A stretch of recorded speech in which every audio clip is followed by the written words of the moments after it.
Gracias a Dios porque ya saben que todos nuestros servicios al día miércoles se está subiendo ya a YouTube, al canal que dice Alan Alducin, y se están grabando las conferencias. Para mí es un gusto muy grande tener un invitado muy especial en esta mañana que comparta la palabra de Dios, que es mi hijo Estefano, que está en su segundo año en el Instituto Bíblico en Argentina, en Palabra de Vida. Y les recibimos a todos ustedes con un fuerte aplauso, y recibimos a Estefano también con un fuerte aplauso. Dios te bendiga, hijo.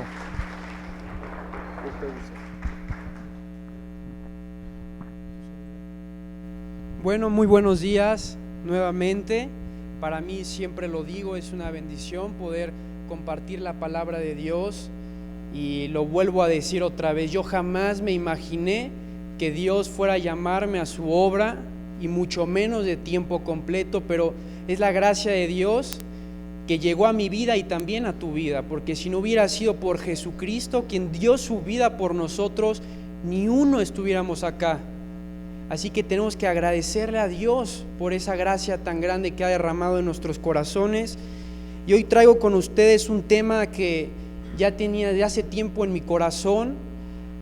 Tenía muchas ganas de poder compartirlo, y entendí que este tiempo y que este domingo era la voluntad de Dios que yo compartiera este mensaje con ustedes, y lo titulé El Evangelio Verdadero. Quisiera que me acompañaran a Gálatas capítulo 1, versículo del 6 al 9. Gálatas 1, del 6 al 9. El título es El Evangelio Verdadero, y dice así: estoy maravillado de que tan pronto os hayáis alejado del que os llamó por la gracia de Cristo para seguir un evangelio diferente. No que haya otro, sino que hay algunos que os perturban y quieren pervertir el evangelio de Cristo. Mas si aún nosotros o un ángel del cielo os anunciare otro evangelio diferente del que os hemos anunciado, sea anatema. Como antes hemos dicho, también ahora lo repito: si alguno os predica diferente evangelio del que habéis recibido, sea anatema. Miren, para Pablo, el tesoro más grande que cualquier persona pudiera tener es el evangelio de Cristo. Y por lo tanto, para Pablo era un pecado muy grave alterar el evangelio de la gracia de Dios. Así como Pablo, con una profunda convicción, en Romanos 1:16 decía: porque no me avergüenzo del evangelio, porque es poder de Dios para salvación. Con la misma convicción, en Gálatas 1:9 dice que todo aquel predicador o maestro que altere el evangelio de la gracia de Cristo sea anatema. Anatema significa maldito. La iglesia de los Gálatas habían sido bien enseñados acerca de la gracia de Dios, pero se empezaron a infiltrar ciertos cristianos llamados judaizantes. Estos cristianos añadieron al evangelio de la gracia las obras. ¿Qué quiero decir con esto? Ellos enseñaban que una vez que tú eras salvo por la gracia y por la obra de Jesucristo, tú tenías que añadir obras a tu salvación para que no se perdiera. Tenías que guardar el sábado, el famoso sabbat, tenías que guardar las comidas que se habían instituido, las dietas, practicaban las fiestas judías, y todas estas tradiciones y ritos empezaron a introducirse en los cristianos de la iglesia de los Gálatas. Y el problema era que se había distorsionado ese evangelio, ya que es muy clara la Biblia que la salvación no es por nuestras obras, sino por la fe en la obra de redención que Cristo vino a hacer por nosotros. Entonces, así como en la iglesia de los Gálatas estaban sufriendo esta tal vez confusión doctrinal, esta confusión acerca del evangelio de Cristo, hoy en día nos encontramos, hermanos, con evangelios que se están proclamando y que están totalmente ausentes al evangelio central de la Biblia. Y así como la iglesia de los Gálatas los hermanos de la iglesia de los Gálatas estaban confundiendo y estaban pensando que tenían que hacer obras para no perder su salvación, hoy en día muchos cristianos y muchos de nosotros estamos confundiendo el evangelio y estamos pensando que son nuestras obras, que son las experiencias, que son los milagros, o que tal vez sea porque voy a la iglesia que yo obtengo mi salvación. Por eso es tan fundamental que tú y yo conozcamos el evangelio central de la Biblia. Y por eso hoy yo les voy a presentar 4 falsos evangelios que se están enseñando hoy en día en el mundo cristiano, por así decirlo, que están confundiendo a las personas, y esto puede ser un grave problema en un futuro si tú y yo no fundamentamos bien nuestra vida y nuestra fe en la palabra de Dios. Es impresionante que el mensaje más claro que tenemos en la Biblia es el evangelio, es decir, la obra que vino a hacer Jesucristo. La Biblia le da un gran énfasis a que todos nosotros tenemos una condición de pecadores y que necesitamos la salvación, necesitamos un Salvador. Pero la Biblia establece la forma que es solo por medio de la fe. Y el mensaje más claro que tenemos en la Biblia es interesante, que es el mensaje que más se ha distorsionado a lo largo de la historia de la iglesia. ¿Y por qué será? Porque Satanás es el padre de la mentira. El primer evangelio es el que se está proclamando hoy en día, es el que les estaba diciendo, el de la salvación por medio de tus obras.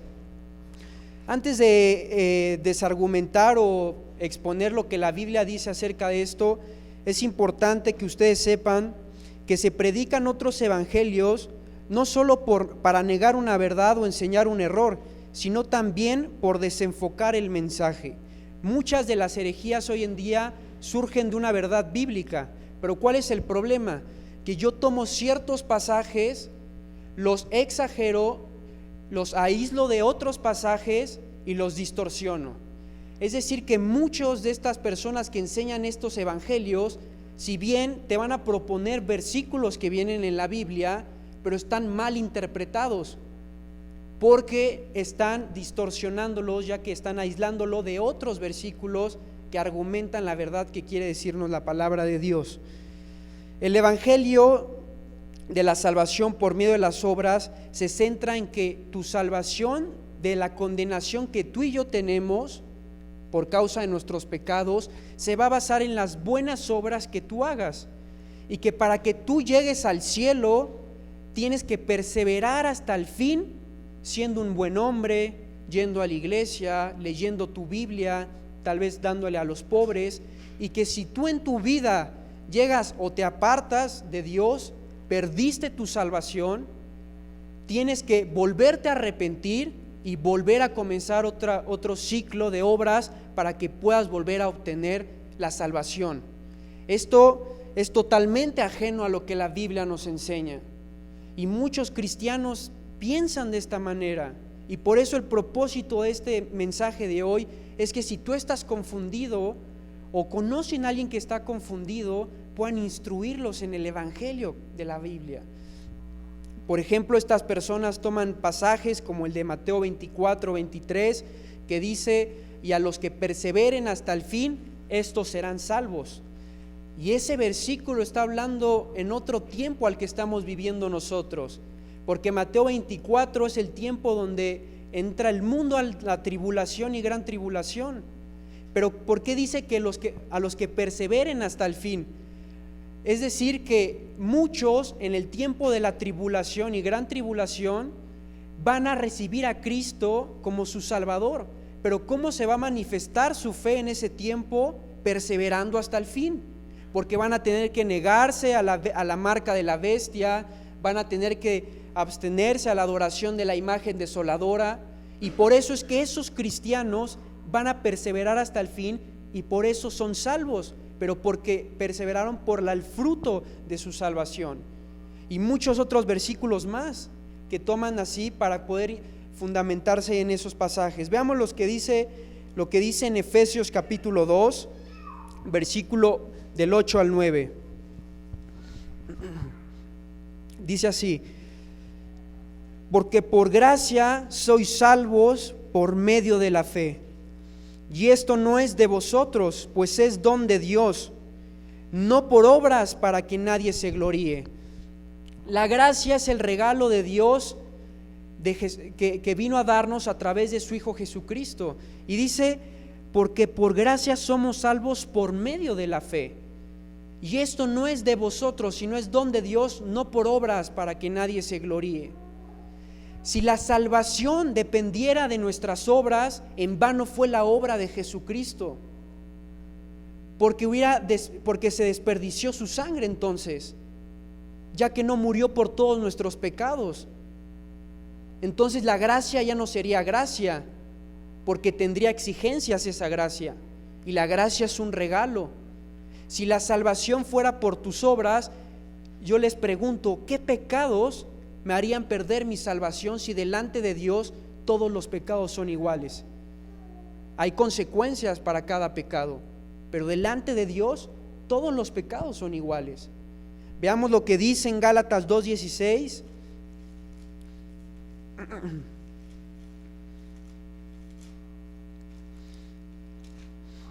Sabiendo que el hombre no es justificado por las obras de la ley, sino por la fe de Jesucristo. Nosotros también hemos creído en Jesucristo para ser justificados por la fe de Cristo y no por las obras de la ley, por cuanto por las obras de la ley nadie será justificado. Romanos 3:28 dice: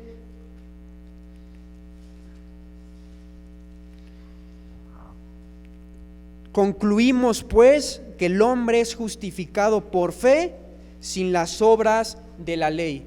Y en capítulo 4 de Romanos nos da un ejemplo de Abraham acerca de esto que estamos explicando.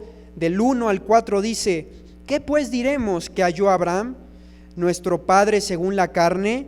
Porque si Abraham fue justificado por las obras, tiene de qué gloriarse, pero no para con Dios, porque ¿qué dice la Escritura? Creyó Abraham a Dios y le fue contado por justicia. Cuando Abraham estaba en la tierra, aún no se había dado la ley, porque la ley se le dio a Moisés y no a Abraham, y Abraham ya había muerto cuando Moisés apareció en escena. Entonces Abraham ya sabía que era un pecador, pero ¿por qué fue contado por justicia? Por su fe.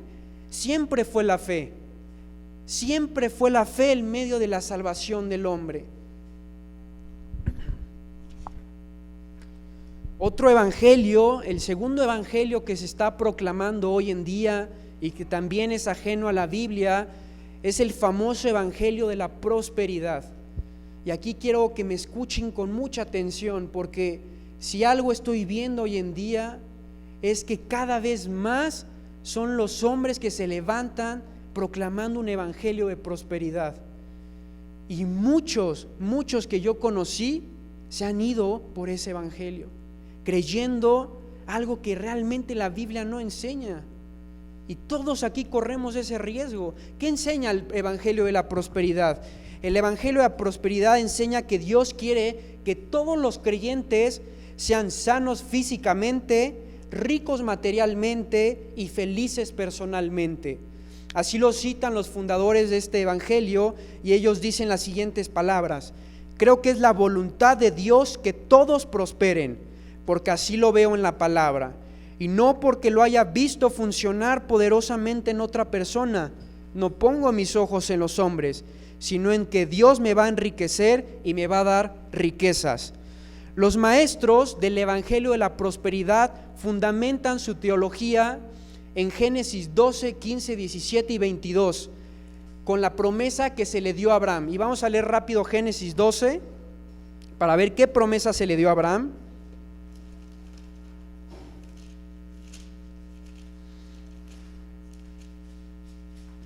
Génesis 12, del 1 al 3 dice: pero Jehová había dicho a Abraham: vete de tu tierra y de tu parentela y de la casa de tu padre y a la tierra que te mostraré, y haré de ti una nación grande, y te bendeciré y engrandeceré tu nombre, y serás de bendición.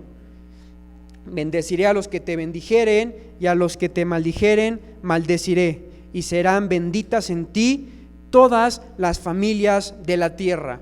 Sabemos que Abraham es el padre de la fe. Dios utilizó a Abraham como aquella persona que iba a fundar la nación de Israel, y Israel iba a ser el medio en el cual Dios iba a revelar la luz para que todos los gentiles, todas las naciones llegaran al conocimiento de Dios. Y vean lo que dice Gálatas 3:14, porque ellos hacen el contraste de ese pasaje con este versículo. Y como ellos dicen que el padre de nuestra fe es Abraham, y que ahora los gentiles hemos recibido las bendiciones de Abraham, entonces también tenemos que enriquecernos, ya que Abraham fue rico espiritualmente y materialmente. Gálatas, que había dicho 3:14, ¿verdad? Dice así: para que en Cristo Jesús la bendición de Abraham alcanzase a los gentiles, a fin de que por la fe recibiésemos la promesa del Espíritu. Entonces ellos se fundamentan en esto, ya que Abraham es el padre de la fe y todos los gentiles hemos heredado esa bendición. Entonces tú tienes que prosperar económicamente, tienes que comprar muchos terrenos, tienes que tener abundancia en tu vida espiritual, en tu vida material, ya que eso va a ser una manifestación de tu fe. Pero vean lo que dice la parte B de este versículo, que es aquella que ignoran estas personas: a fin de que por la fe recibiésemos la promesa del Espíritu. ¿Y qué nos promete? ¿Qué nos dice la promesa del Espíritu? Jesucristo en el Evangelio de Juan, no recuerdo si es en el capítulo 16 o 14, dice que el Espíritu vendría como consolador, vendría a enseñarnos todas aquellas cosas que Jesucristo había enseñado. Iba a venir al mundo a convencernos de justicia, juicio y pecado. El Espíritu Santo, la promesa del Espíritu Santo es que cuando tú recibieses el perdón de tus pecados por medio de tu fe en Jesucristo, te iba a sellar, iba a ser el sello de la garantía para tu vida eterna. Y esto lo dice en Efesios 1:13, dice: en él también vosotros, habiendo oído la palabra de la verdad, el evangelio de vuestra salvación, y habiendo creído en él, fuisteis sellados con el Espíritu Santo de la promesa. Las bendiciones en el Espíritu no son materiales, es más, es todo lo contrario. La bendición que tú tienes en el Espíritu es en lo que ahora eres en Cristo.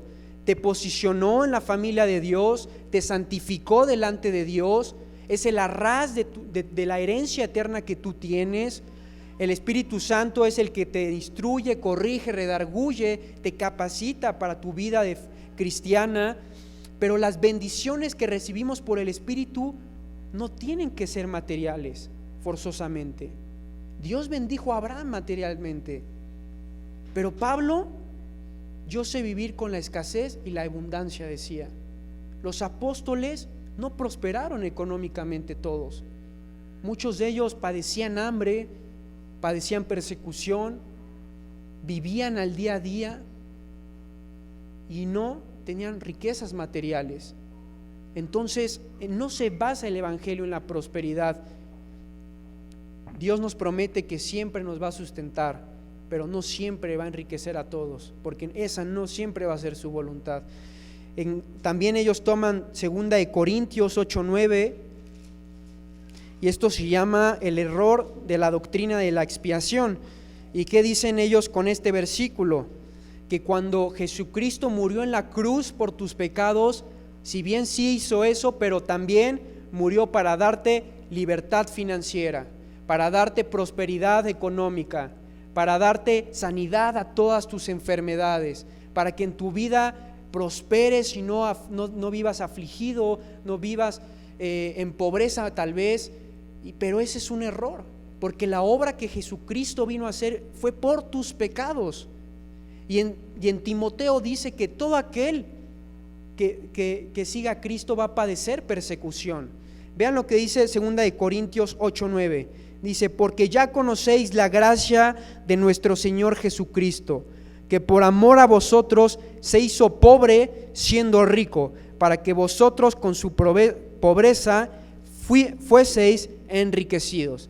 Entonces ellos dicen que tenemos que enriquecernos porque Cristo nos ofrece eso. Este versículo nuevamente nos está hablando a las riquezas que hemos encontrado en Cristo, espiritualmente hablando. Ellos, por ejemplo, dicen mucho, tú das 100, recibirás 1000, das 1000 y recibirás 100,000. Jesucristo dijo, bienaventurado es más dar que recibir, es mejor dar que recibir. Jesucristo dice en Filipenses 2 que teniendo la forma de Dios no estimó el ser igual a Dios, sino que se despojó y tomó forma de siervo y fue obediente hasta la muerte y muerte de cruz, para que en el nombre de Jesús toda rodilla se doble. Dios exaltó la humillación de Jesucristo de una forma maravillosa, pero lo hizo de una forma espiritual. El hecho de que Cristo se hizo pobre fue para que tú tengas la salvación y no una riqueza material como estas personas lo enseñan. Y leí una frase que dice, en el fondo se trata de un evangelio falso debido a su defectuosa visión de la relación entre Dios y el hombre. En pocas palabras, si el evangelio de la prosperidad fuera verdad, la gracia sería algo obsoleto. Dios es irrelevante y el hombre es la medida de todas las cosas. ¿Se acuerdan cuando Jesucristo se encontró con el joven rico? ¿Qué fue lo que le pidió Jesucristo a ese joven? Que vendiera todos sus bienes. ¿Ven? No esperemos las riquezas materiales en nuestra vida como fruto de nuestra fe. Esperemos madurez, crecimiento y firmeza en medio de las pruebas. Si Dios quiere enriquecer tu vida y prosperarte, gloria a Dios, y ora para que tu corazón no ame más al dinero que a Dios. Pero el hecho de que vengas a la iglesia, el hecho de que ofrendes, no garantiza que en tu vida va a haber riquezas materiales. Tal vez sí sea la voluntad de Dios, pero no forzosamente Dios vino a ofrecernos eso. Y basta con la salvación para vivir agradecidos y no esperar nada a cambio. Otro evangelio que se está proclamando hoy en día, y lo titulé o escuché alguna vez, que se llama el milagro céntrico, el evangelio milagrocéntrico. No cabe duda de que los milagros es algo importante en la Biblia, pues cuando vemos un milagro siempre vimos el poder de Dios revelándose a través de personas, a través de circunstancias o sucesos, para que la gente se diera cuenta de que había un Dios verdadero, de que había un Dios que existía. Pero déjenme decirles que los milagros no pueden ser la base principal de nuestra fe. Los milagros no pueden ser la base principal de nuestra teología. Muchos sucesos en la Biblia, en muchas partes de la historia de la Biblia, no sucedieron milagros. Por ejemplo, en la vida de Samuel, el profeta, en la vida de David, en la vida de ciertos personajes, no se caracterizaron por grandes milagros, si bien hazañas, eventos, pero no muchos milagros. El don de milagros obviamente se dio originalmente a la iglesia para que Dios llevara la acción a través de personas de sanarlas. Y esto era por señal para que se diesen cuenta del obrar que Dios estaba teniendo con la iglesia. Pero los milagros nunca giraron en torno al hombre, siempre fue para manifestar el poder de Dios. Y yo les voy a dar un ejemplo en la Biblia de cómo dos hombres hicieron un milagro y le adjudicaron el poder y la gloria a Dios. Y ellos dijeron con estas palabras, que las vamos a ver en Hechos capítulo 3, del 12 al 13. Leamos estos pasajes.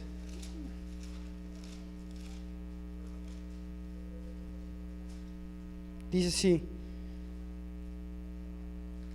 Hechos 3, de 12 al 13. Desde el 11 vamos a leer, dice: y teniendo asidos a Pedro y a Juan, el cojo que había sido sanado, aquí ya había sucedido el milagro, todo el pueblo atónico concurrió a ellos al pórtico que se llama de Salomón. Viendo esto, Pedro respondió al pueblo: varones israelitas, ¿por qué os maravilláis de esto? Y dice: ¿o por qué ponéis los ojos en nosotros, como si por nuestro poder o piedad hubiésemos hecho andar a éste? Juan y Pedro obraron en ese momento porque Dios los guió en ese momento a sanar ese cojo. Y yo me hice una pregunta: ¿cómo es posible que yo ponga una fecha donde vaya a haber milagros hoy en día, sabiendo que solo Dios en su voluntad va a sanar a las personas? Entonces yo tengo que programar a Dios a la fecha que yo proponga para ofrecer milagros. En este suceso vemos claramente que todo fue guiado por Dios y toda la gloria se le adjudicó a Dios, porque ellos fueron movidos por Dios. Y los milagros tienen que tener el propósito de llevar a las personas a Dios. Si yo estoy haciendo milagros y estoy haciéndome ver más a mi persona que a Dios, no estoy obrando como Dios dice en la Biblia que obraban estas personas haciendo estos milagros. Yo no puedo demandar a Dios hacer algo que no sé si vaya a hacerlo. Dios, otra vez lo menciono, Dios no va a sanar a todos. Si es su voluntad, va a hacerlo con algunos, pero yo no sé cuándo, ni cómo, ni las fechas tampoco. Entonces yo no puedo decretar o demandar algo que no sé. Y hoy escuchamos de muchas tardes de milagros, muchas hazañas que vemos en las televisiones de diferentes milagros. Y sí, nos sorprendemos porque suceden esos milagros muchas veces. No siempre van a ser de Dios. Si en esas campañas la gente no llega a conocer a Cristo, se va todavía peor, porque piensa que ha conocido a Dios, mas no lo conoció.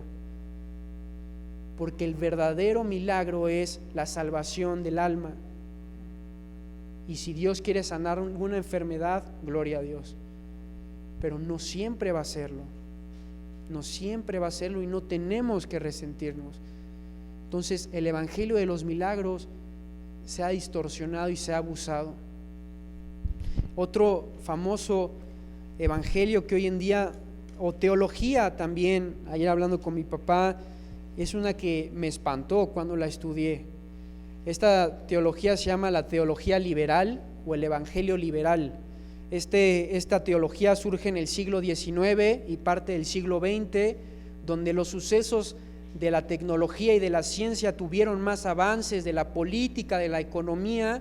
Entonces ciertos teólogos empezaron a usar la razón antes que la interpretación de la Biblia. Entonces ellos quitaron totalmente la infalibilidad bíblica. ¿Qué quiero decir con esto? Para el teólogo liberal, en primer lugar está la razón y antes está la revelación de la Biblia. Para ellos primero es razonar, para ellos primero es usar la lógica, tomar ciertas partes de la Biblia, pero si no concuerdan, significa que no estaba inspirado cierto pasaje con lo que se dice. La teología liberal se enfoca en las experiencias, es decir, que está totalmente basado todo en las experiencias que uno viva con Dios. Si tal vez un día yo oré y sentí a Dios, esa es mi experiencia de Dios. Ellos piensan que no es necesaria en sí siempre la fe para buscar a Dios, que uno lo puede encontrar a través de personas, a través de sucesos, a través de diferentes maneras. Mas sin embargo la Biblia nos dice que caminamos por fe y no por vista. Nosotros no podemos vivir por la experiencia. Podremos aprender de la experiencia, pero aprendemos por la fe y la obediencia en la palabra de Dios. La teología liberal o el evangelio liberal no predica el evangelio. Para ellos, Dios es amor y Dios va a aceptar a todos por igual.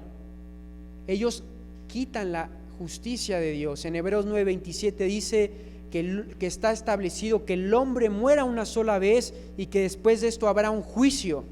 Si va a haber un juicio es porque somos culpables de algo.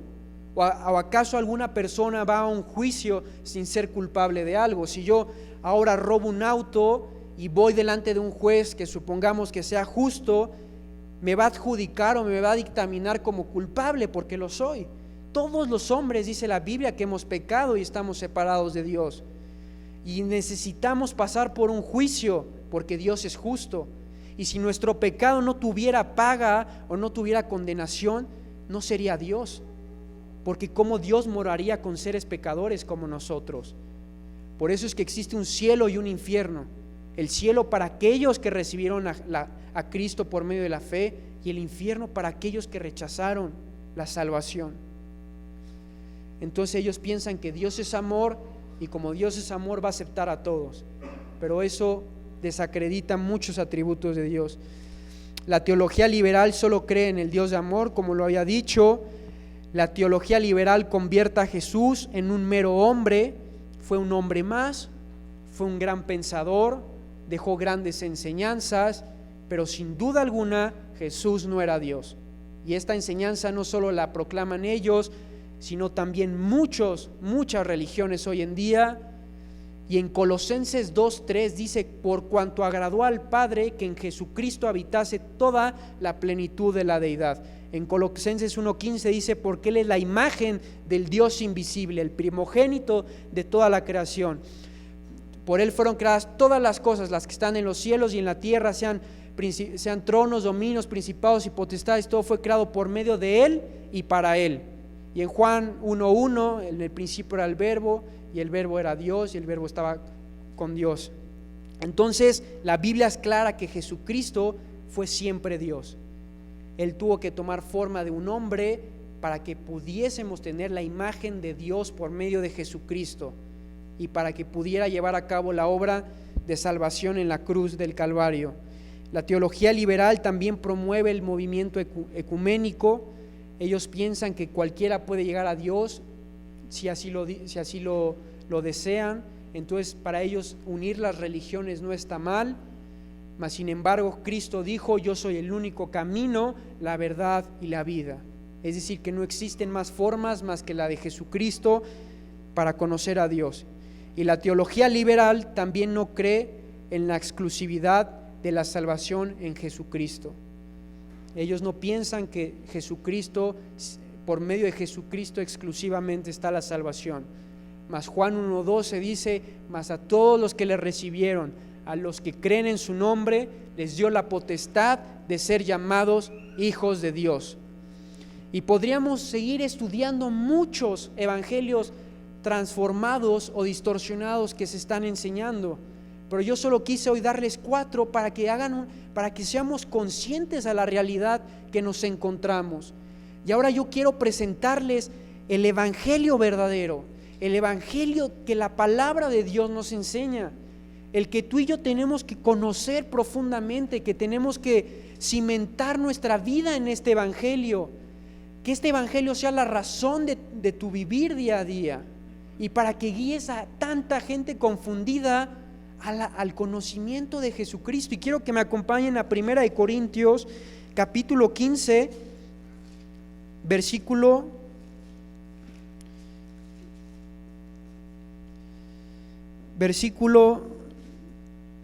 3 al 4. Dice así: porque primeramente os he enseñado lo que asimismo recibí, que Cristo murió por nuestros pecados conforme a las Escrituras, y que fue sepultado y que resucitó al tercer día conforme a las Escrituras. El evangelio verdadero es aquel que se centra en la gracia de Dios, mostrada a través de su Hijo Jesucristo, abarcando su encarnación como Dios hombre, su vida sin pecado, Su muerte en la cruz por tus pecados y mis pecados, haciendo una obra de expiación y de redención por nuestros pecados, su muerte y resurrección al tercer día y su ascensión con el Padre cuando estaba en el monte con sus discípulos antes de dar la gran comisión. El Evangelio se centra en esto, en la obra que Jesucristo vino a hacer por ti y por mí. Evangelio en el griego es evangelión, que significa buenas nuevas, y el concepto sería gozosa proclamación de la actividad redentora de Dios en Cristo Jesús para salvar al hombre de la esclavitud del pecado. El Evangelio que libera verdaderamente a las personas de una esclavitud, el Evangelio que realmente hace un milagro en las personas, y el Evangelio en el cual encontramos una prosperidad espiritual es en el de Jesucristo, que todos somos pecadores, que Él murió por nosotros y que depositando nuestra fe en Él todos seremos salvos. Y ese es el Evangelio que se debe predicar hoy en día. Es el Evangelio en el cual tenemos que cada día nutrirnos, bajar la cabeza y decir: todo es por la gracia de Dios. Tus obras no alcanzan para llegar a Dios. Las obras del hombre no alcanzan para la marca divina. Solo el regalo inmerecido que Él vino a ofrecernos. Y mi deseo como conclusión es que tú y yo estemos preparados para los falsos maestros y falsos profetas que cada vez más van a estar presentes en la tierra. Que tú y yo podamos tomar un compromiso y la responsabilidad de conocer el Evangelio de la Biblia, de memorizarlo, de entender, de tener bases bíblicas y en tu vida ser un fiel predicador de este Evangelio. Que puedas llevar a tantas personas confundidas a la salvación con la verdadera palabra de Dios. Que en tu vida puedas interpretar de una manera correcta los pasajes de la Biblia. Y quiero leerles por último un versículo que está en Hechos 20:24, y mi deseo es que podamos tener este mismo sentir que tuvo Pablo. Dice así: pero de ninguna, Hechos 20:24, pero de ninguna cosa hago caso, ni estimo preciosa mi vida para mí mismo, con tal que acabe mi carrera con gozo y el ministerio que recibí del Señor Jesús, para dar testimonio del Evangelio de la gracia de Dios. Que nos podamos despojar en nuestra vida de lo que nosotros deseamos, de lo que nos conviene, que podamos terminar nuestra carrera fiel, que podamos decir: he terminado la carrera fiel y he sido un fiel predicador de la gracia de Dios. Dios no espera de nosotros tantas cosas que hacemos, sino que llevemos el Evangelio como iglesia. Y era importante enseñar esto para que nosotros como iglesia entendamos que nuestro propósito es predicar el Evangelio y no distorsionarlo. Oramos. Padre, te damos gracias, Dios, porque hemos encontrado la salvación en Cristo Jesús. La verdad es que nos lamentamos esta mañana por cuántas personas han confundido, han distorsionado tu palabra, Dios, han desviado el Evangelio de la Biblia y le han sacado provecho a tus escrituras para beneficiar sus vidas, Dios. Mas sin embargo nosotros no estamos para condenar a nadie, sino para bendecir. Oramos para que las iglesias que se están desviando de este Evangelio regresen a las Escrituras, regresen a la fe. Te pedimos por tantas personas que están siendo confundidas y que delante tuyo muchos dirán: Señor, Señor, mas tú nunca los conociste, Padre. No queremos eso para tanta gente engañada hoy en día.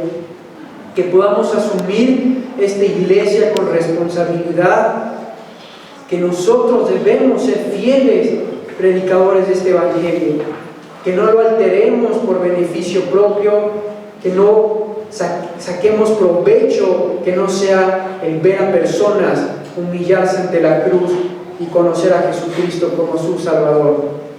Y si alguno esta mañana realmente se siente identificado con este mensaje, si alguno esta mañana creyó que su salvación era por sus obras o por alguna experiencia que había vivido o por algún milagro que sucedió en su vida, y realmente te diste cuenta esta mañana que tu salvación no depende de ello, hoy Dios habló a tu vida y hoy Dios quiere que realmente conozcas a Jesucristo.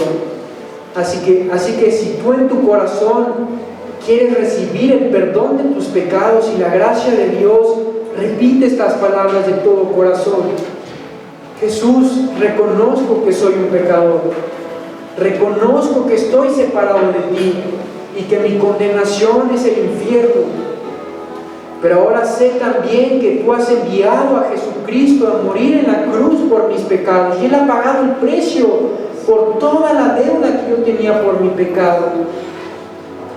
Lo recibo en mi corazón como mi Salvador, como mi suficiente Salvador, y quiero que Cristo se haga el Señor de mi vida.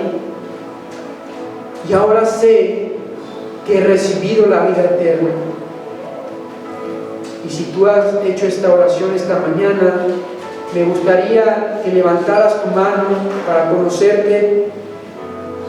Nadie está viendo, y si alguno ha hecho esta oración, levante su mano con toda la confianza. Damos gracias a Dios por este mensaje que es glorioso y transforma vidas. Alabado seas, Padre, en el nombre de Cristo Jesús. Amén.